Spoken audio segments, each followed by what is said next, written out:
Hello and welcome back to Billy Ho's Sports. Perfect time to catch our breath from Derby 151. So today's feature race could actually snatch that air right out of your lungs. I'm referring to the $1.25 million Oaklawn Handicap.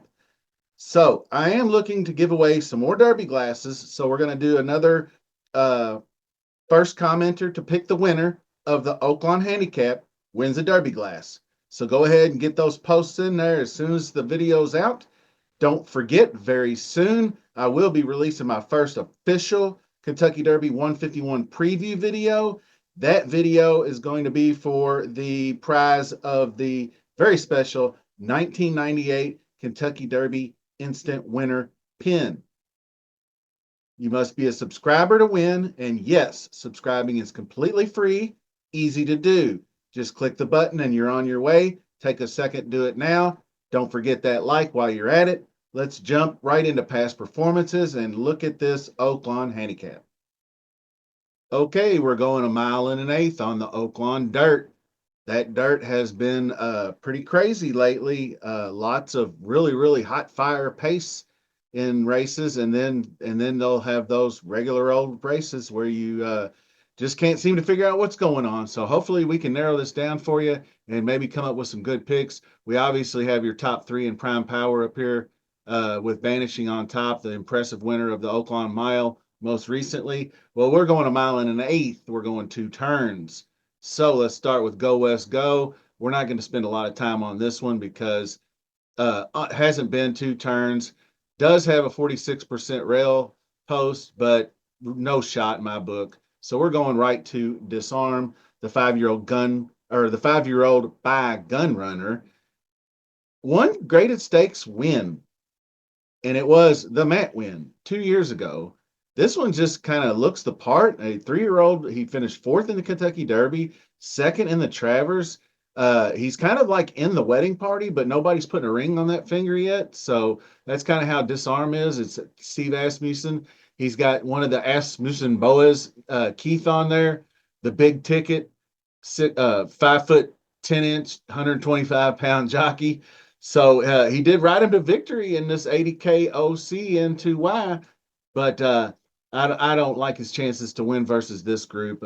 He did beat Bendug, so that's Bendug's pretty good horse.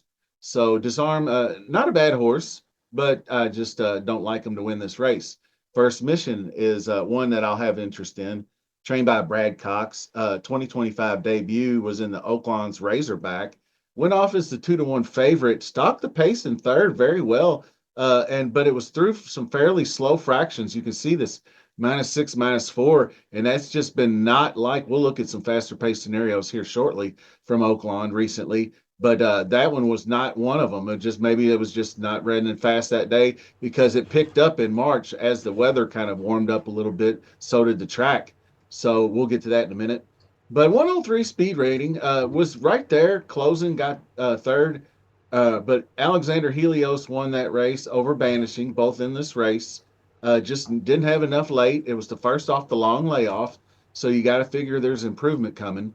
So Flavian Pratt jumps on for Florence Giroux. I think that's an uptick in jock. You can see Flavian Pratt's bounced back. He had a little bit of a slump going on there for a while, but now he's firing again, winning at a 26% clip, and he just rode this horse at Oaklawn. So Godolphin horse, everything not to like about the Street Sense horse. So, First Mission, definitely. Skippy Longstocking. How do you not like Skippy? Not afraid to race against anybody in any race. He'll go a mile, he'll go a mile and an eighth, he'll go a mile and a quarter. He just does whatever he's asked, and he's usually competitive. He's got a couple clunkers. He got in over his head a little bit in the Breeders' Cup dirt mile there with full Serrano and post time. But he did run a bad race. He just didn't have much of a response, and that was coming off the big effort in the Woodward where he lost to Tappet Trice in that one. And then he did win the Charlestown Classic. He loves Charlestown. He dominates at that track. And he likes Oaklawn too. He is the defending champion. If you look down here, 102 in the Oaklawn Handicap last year, he defeated a horse by the name of Highland Falls. If you recall, Highland Falls after that race went on a pretty damn good run after that. So Irad Ortiz back up. So you should expect an aggressive ride from Skippy. I love me some Skippy. Let's go to Alexander Helios, number 5. um, Safi Joseph Jr., Luis Saez getting up. I went back and looked. Luis Saez does not ride at Oaklawn Park. I don't know if that's a good thing or a bad thing, but I went back almost 2 years and I didn't see any races at Oaklawn Park for old Luis Saez. So, significant or not, you make that decision. This one did run in the Razorback, winning the Razorback over the two rivals, First Mission and Banishing. But like I said, it was a little bit slower on the pace scenario there, was tracking in second all the way and then took it by a head late. So I don't know how he'll react to a fast pace. You can see +5 and +10 is about as fast as he's gone at Churchill Downs, and that was going a mile and an eighth. That was versus Hit Show, though. He ran very well versus Hit Show. Hit Show got him late. But if that pace is going to be cracking like I expect it could, then he might be in some trouble. And one that's going to dictate likelihood of that fast pace is Tarantino. That's Peter Urton and Eddie Maldonado riding. You can see the Essex.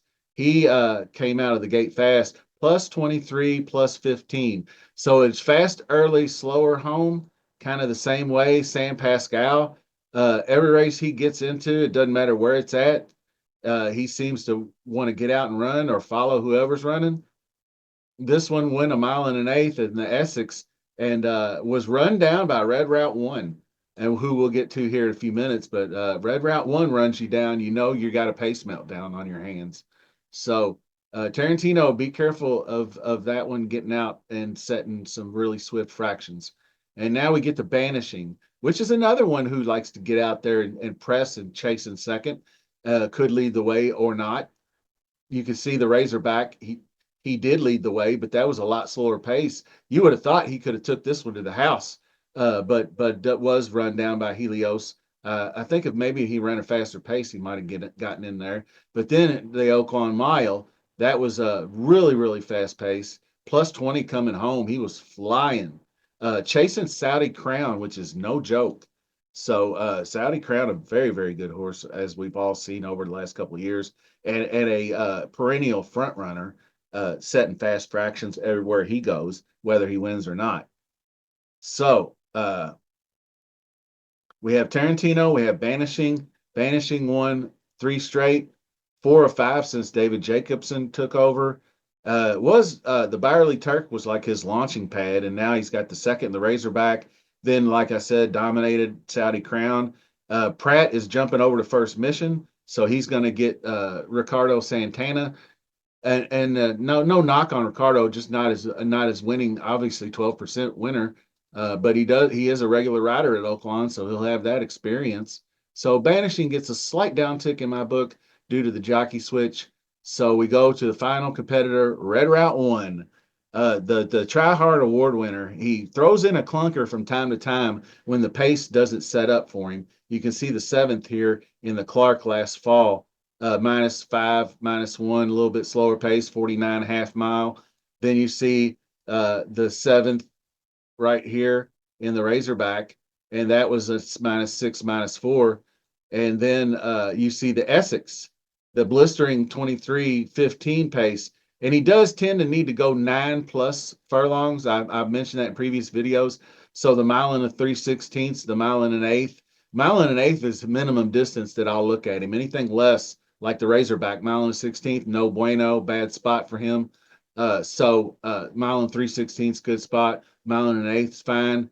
But he ran him down in the stretch. I mean, they set these blistering fractions, and he just wasted them down the stretch like he was just happy to be there with Eric Asmussen. Or actually, I believe that was KJ. Keith Asmussen won that one. So Eric gets the mount on Red Route 1 this time around. So we'll see what we get when that one comes. But fun fact, if you go down here and look at this New Orleans Classic way down here, I remember winning this horse 5-1. I had him plus 18, plus 15, got it done down the stretch, and he defeated Touch Upon a Star, who won this year's edition of the New Orleans Classic that had Sierra Leone in it. So that's kind of just fun facts for you. So let's round things out and get out of here. Track bias at Oaklawn Park has been wild this spring. Rail Post has won 5 out of the 11 races at the meet at this distance. I think Tarantino and Banishing hold the key to the pace. Hard not to like Skippy, also first mission, obviously looking to pad his resume and turn the tables on the two rivals from the Razorback. I'll take Banishing over Alex Helios because he's chased faster paces and he's got the chops to win this race. He beat a horse like Saudi Crown. That's tough enough for me. But if he falls short, I think he goes to the Miler Club, like running those Met Mile type races, like kind of like a National Treasure type of horse, where he just maybe he doesn't maybe 9 furlongs is like his limit, but I don't know if that's the case or not. We've just scratching the surface with what this horse can do. So I just kind of a gut call on that. But my mom, shout out mom, her favorite numbers to play at the track are 4-3, 3-4 box. So I'm going to do that for sure. First mission, Skippy, I'm boxing those two. It's pretty close between picking a winner. I'm going to err on the side of trainer and jockey. So give me Brad Cox and Flavian Pratt. Flavian Pratt for the win. And the others, Alex Helios, Red Route 1, I like as a value play. We'll see what the tote board says about Red Route 1 coming off that Essex victory. He may get a little bit more love, so we'll watch the tote board on that. But Red Route 1's always one to use in exotics underneath, because if the pace sets up right, he's going to be closing and he'll be picking off horses late. Whether or not he gets there is up to the pace. So that's all for today. Thank you so much for all the kind words and support throughout the Derby journey. Shout out, Martha. Your Derby glass is on the way. And until next time, see you soon.